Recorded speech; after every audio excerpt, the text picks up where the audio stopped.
ఒక stamp paper మీద నాకు ఇప్పుడు మనం ఉంటున్న ఆఫీస్ రాసి ఇచ్చేస్తున్నాను పెట్టేశారనుకోండి, దీన్ని రిజిస్ట్రేషన్ చేయించుకోవచ్చు మనం. చేయించుకున్న తర్వాత అంటే ఇదేంటి అగ్రిమెంట్ మన ఇద్దరి మధ్య. రెండోది, నేను ఈ తర్వాత ఇంకొకరికి నేను ఇది రాసి ఇచ్చేస్తాను, అప్పుడు అది భూమి నాదే అని చెప్తాడు రేపు పొద్దునాడు.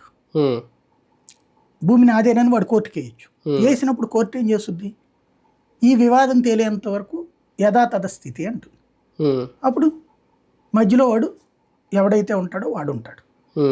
ఇప్పుడు ఉన్నటువంటి వివాదాలన్నీ కూడా భారతదేశంలో హయ్యెస్ట్ డిస్ప్యూట్స్ 100 సంవత్సరాల క్రితం సర్వే చేయబడింది బ్రిటిష్ వాళ్ళ టైంలో, 100 ఏళ్ల క్రితం. ఆ తర్వాత సర్వే ఎవడు చేశాడు? ఈలోపు బ్రిటిష్ వాడు చుక్కల భూములని ఇట్లాంటి కొన్ని ఉన్నాయి, ఇది వక్ఫ్ భూములని, జమీందారీ భూములని, తర్వాత ఈనాం భూములని, ఇట్లా అనేక రకాల భూములు ఉన్నాయి.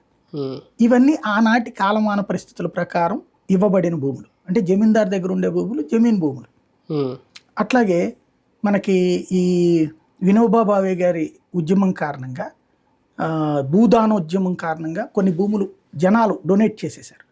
అట్లాంటి భూములు కొన్ని వీటిని పేదలకు పంచడం ఇట్లా జరిగినాయి. ఇవి ఎవరి పేరు మీద ఉంటాయంటే అప్పటి పేర్ల లెక్కనే ఉంటాయి. ఇప్పుడు మీకు ఇప్పుడు దశపల్లా భూములు ఏంటి, అక్కడ దశపల్లా అది జమీన్